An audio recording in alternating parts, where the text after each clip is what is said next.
At dawn on June 22, 1941, Operation Barbarossa, the largest blitzkrieg in history, officially began. Millions of Nazi German soldiers, along with tanks and artillery, crossed the border, shattering the fragile alliance with the Soviet Union and opening a new battlefield more brutal than ever before. Within a week, Minsk, the heart of the Belarusian Soviet Socialist Republic, had fallen. Flags bearing the emblem of the fascist empire flew over government buildings. But this occupation was not merely a military maneuver.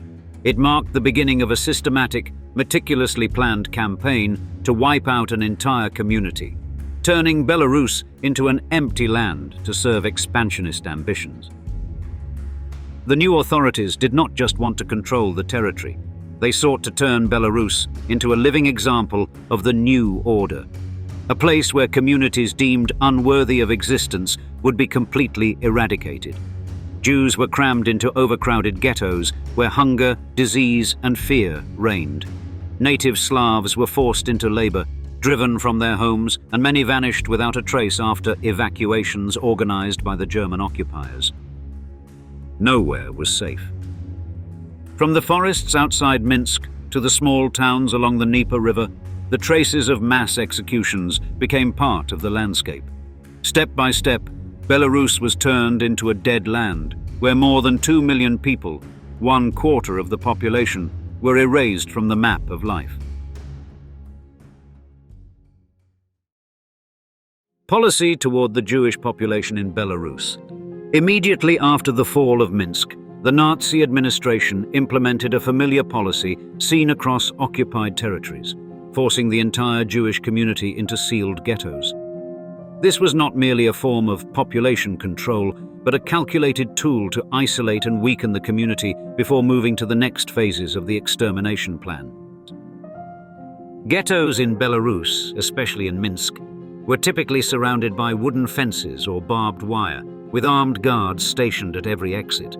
The population inside grew rapidly as Jews from nearby towns were forced to relocate there, driving the population density far beyond capacity.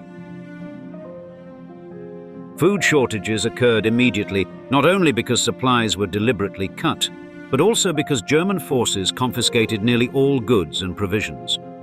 Disease spread quickly, particularly typhus and dysentery, causing death tolls to rise even before the mass executions began. Less than a week after taking Minsk, around 2,000 Jewish intellectuals, teachers, doctors, journalists, lawyers, were arrested and taken to a forest outside the city. There they were executed en masse. Strategically, the Nazis believed that by eliminating the brain of the community, they could destroy its ability to organize resistance or maintain cultural and social life. Reinhard Heydrich, one of the chief architects of the final solution, issued a new directive. All Jewish men aged 15 to 45, if deemed capable of joining partisan resistance, were to be executed immediately. In reality, the label suspected partisan was extremely vague, giving occupation forces the freedom to execute virtually anyone they wished. Within just 1 month, the target scope expanded. Women, children, and the elderly, those clearly incapable of combat, were also added to the list for elimination. This marked the shift from selective repression to full-scale genocide.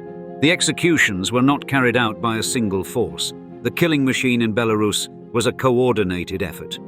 Einsatzgruppen, mobile death squads tasked with eliminating undesirable communities on the spot. 2 German order police battalions trained for mass arrest and execution operations. Auxiliary police units from Lithuania, Belarus, and Ukraine, which provided support, acted as guides and at times took part directly in the killings. Victims were usually gathered near the ghettos and taken to open fields or forest edges where large pits had already been dug. Groups of victims were forced to stand at the edge, and after being shot, their bodies fell in, layer upon layer.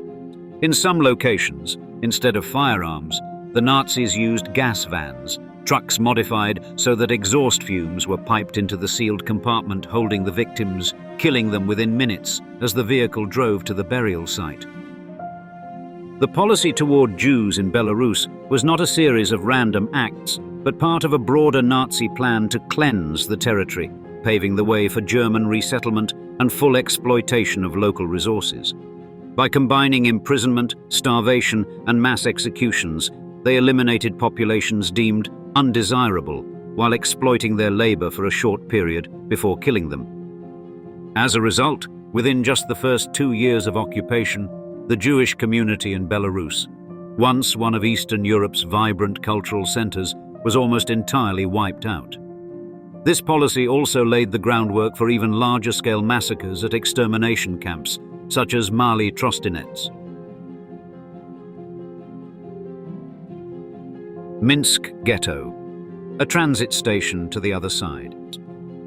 In late July 1941, just 1 month after German forces captured Minsk, the occupying authorities ordered the creation of a ghetto exclusively for Jews. The location, in the heart of the city, was quickly sealed off with wooden fences and barbed wire. Armed guards stood at the checkpoints, ready to shoot anyone attempting to leave without a permit. From the moment it was established, the ghetto held about 80,000 local Jews, already far beyond its capacity to supply food and clean water. Malnutrition, disease, and overcrowding set in almost immediately. Families crammed into houses meant for one household, now sheltering 4 or 5. Black markets emerged to trade food and medicine, but they were frequently raided by police. Between 1941 and 1942, the Minsk ghetto received nearly 24,000 additional Jews deported from Germany, Austria, and Czechoslovakia. Many of them had once been wealthy citizens, intellectuals, or World War I veterans, still believing they were being resettled temporarily. In reality, Minsk was only a brief stopover. Most of the new arrivals were sent directly to Mali Trostinets, a death camp located just over 10 kilometers from the capital. There, many transports were dealt with immediately, either through mass shootings or in gas vans, vehicles disguised as military trucks but in reality mobile killing units. Only a very small number were kept in the ghetto, confined to a separate section completely cut off from the local Jews to prevent contact and mutual support. Among the atrocities committed in Minsk, the events of March 2, 1942, still chill Belarusian history. On that day, a group of children from nurseries and orphanages, many only a few years old, were rounded up and taken to a plot of land on the city's outskirts. According to surviving witnesses, Wilhelm Kube, the General Commissioner of Belarus, was present at the scene. He was said to have thrown candy to the children, making them curious and smile, before ordering his soldiers to bury them alive. This was not only an act of genocide, but also a grotesque display of power, deliberately turning the children's final moments into a perverse spectacle. In the autumn of 1943, the Minsk ghetto was completely liquidated. Those who had survived previous actions were sent to Mali Trostinets or other execution sites around the capital. When the last fence came down, all that remained inside were abandoned houses, looted possessions, and streets silent as if swept by an invisible storm. The fall of the Minsk ghetto not only marked the erasure of its Jewish community, but also became a symbol of the systematic extermination campaign across Belarus. What had once been a vibrant neighborhood, where the Yiddish language echoed along the sidewalks, now existed only in the memories of the few who survived and in the records of post-war tribunals. Ozarichi concentration camp, the dead zone in the Belarusian marshes. In March 1944, as the Eastern Front began to collapse under the Red Army's advance, German forces retreated from Belarus.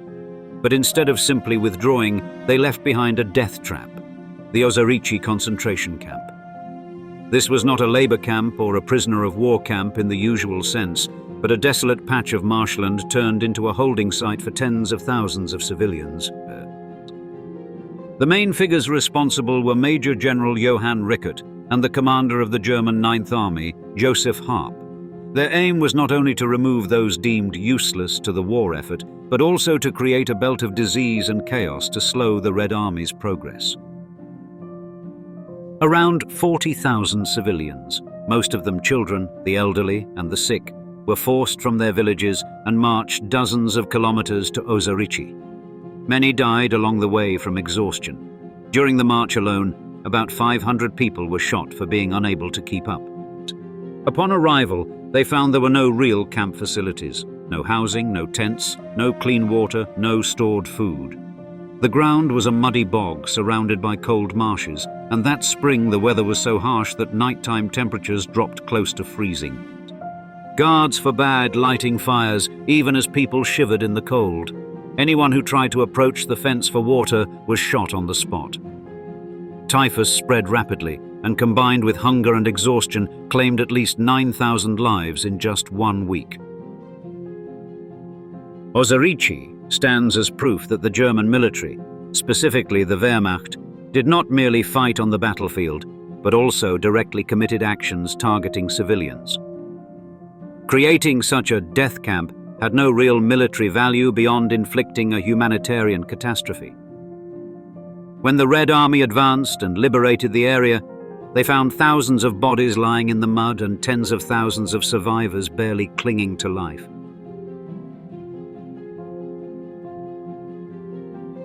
Mogilev Fortress, human shields in a desperate defense. In early 1944, Belarus became the focal point on the map of the Eastern Front. The tide of war had shifted decisively in favor of the Red Army after its victories at Kursk and Kiev. In a controlled withdrawal plan, the Nazi High Command designated Mogilev, a city on the banks of the Dnieper River, as a key stronghold to slow the enemy's advance. From here, road and rail lines spread across eastern Belarus, making Mogilev the gateway to the remaining German-held territory.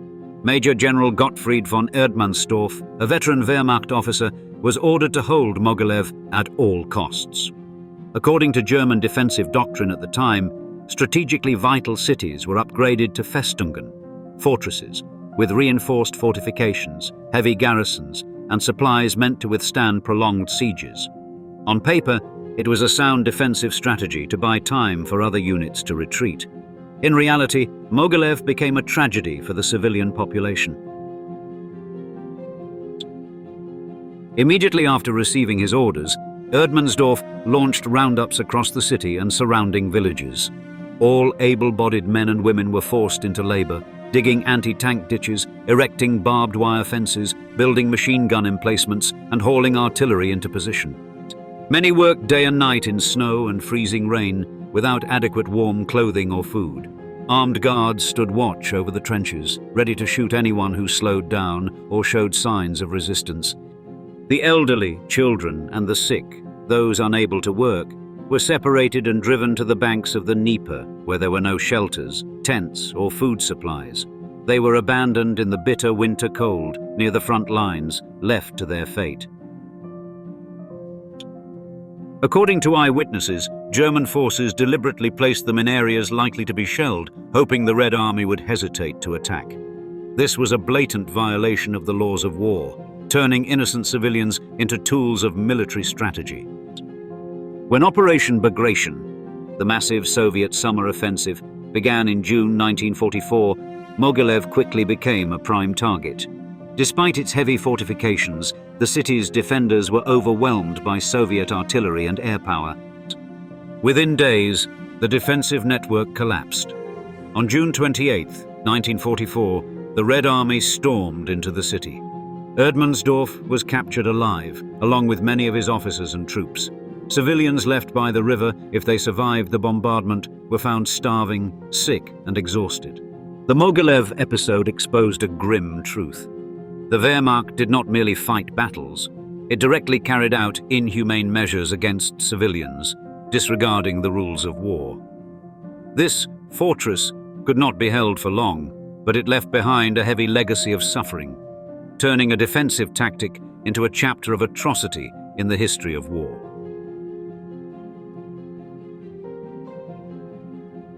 The Minsk War Crimes Trial.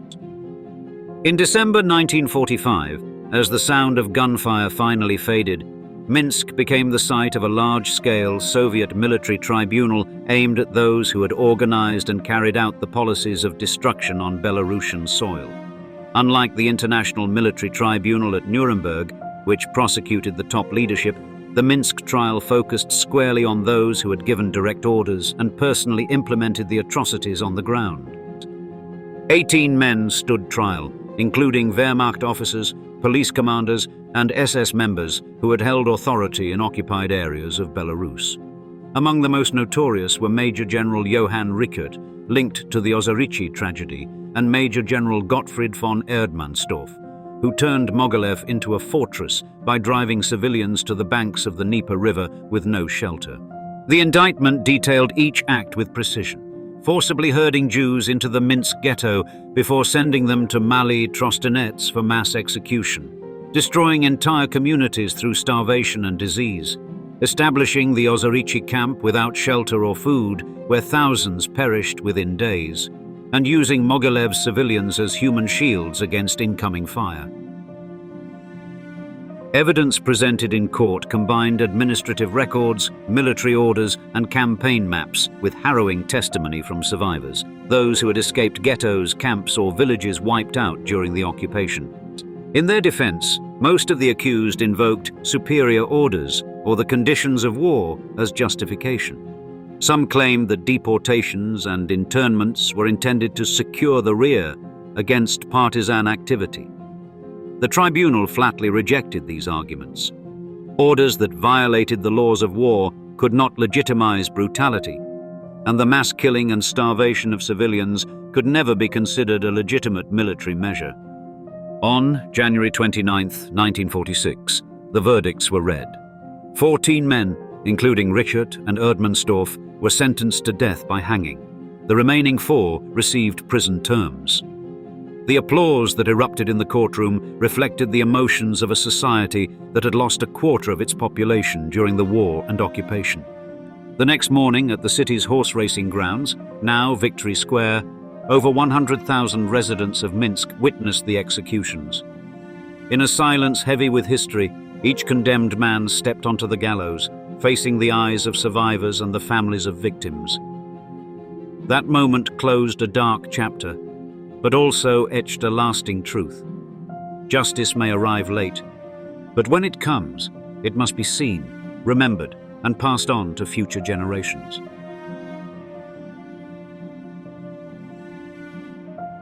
The legacy of Minsk and history's warning. The Minsk trial concluded with harsh sentences, but its value went far beyond the confines of the courtroom. It transformed the collective memory of Belarus, shattered by war and occupation, into a clear historical record with names, dates, and evidence. It showed that atrocities did not emerge solely from the highest levels of leadership, but were also carried out and sustained by the hands on the front lines, where orders turned into actions and victims had faces and names. The case also shattered the myth that the Wehrmacht was entirely clean of unlawful acts. Ozarichi and Mogilev proved that even the regular army took direct part in campaigns of destruction and repression, working in tandem with the SS and security police. This is an important message, as it prevents history from being blurred or retold in a softened version for those in positions of power. Moreover, holding the trial publicly before tens of thousands of people, right where the pain had once been centered, sent a powerful message. Justice is not only found in legal texts, but must be witnessed directly by the community. The presence of the public turned the verdict into a landmark of memory, one that cannot easily be erased over time. Nearly 80 years have passed, and Victory Square in Minsk is not only a memorial to the fallen soldiers. It is also a symbol of that winter morning in 1946, when justice came into the light, when the community could look directly at those who had brought death and see them held to account. For historians, it is a vivid example of how international law and historical memory can intersect and reinforce each other, ensuring that the lessons of the past are never lost. Yet the final question remains, not only for Belarus, but for all nations that have endured war. Are we steadfast enough to preserve this memory, not merely as a painful recollection, but as a warning, so that history never has the chance to repeat itself?